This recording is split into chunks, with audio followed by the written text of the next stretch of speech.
Okay.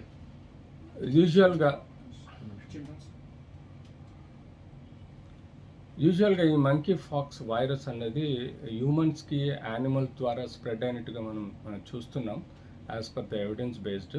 So అక్కడ మనము ఏదైతే యానిమల్స్లో యూజువల్గా ఇన్ఫెక్షన్ స్ప్రెడ్ అయినప్పుడు అది మనం ఇంట్లో పెట్ యానిమల్స్ కానీ లేకపోతే మనం ఎక్కడైతే వైడ్ స్ప్రెడ్గా ల్యాబ్స్లలో ఉండే గిన్నిపిగ్ యానిమల్స్ కానీ లేకపోతే ఇతరత్ర ప్రాంతాల్లో ఎక్కడైతే ఎండమిక్ ఉందో అక్కడ యానిమల్స్లో హ్యూమన్స్ తిరిగినప్పుడు ఈ కాంటాక్ట్ హిస్టరీ వలన ఇన్ఫెక్షన్ స్ప్రెడ్ అయ్యే అవకాశం ఉంటుంది. కాబట్టి దీన్ని మనం మనసులో పెట్టుకొని యూజువల్గా పెట్ యానిమల్స్లో యాంటీవైరల్ డ్రగ్స్ కానీ లేకపోతే ఇమ్యునైజేషన్ కానీ ఇచ్చిన వాళ్ళల్లో ఇన్ఫెక్షన్ వచ్చే అవకాశం చాలా తక్కువ.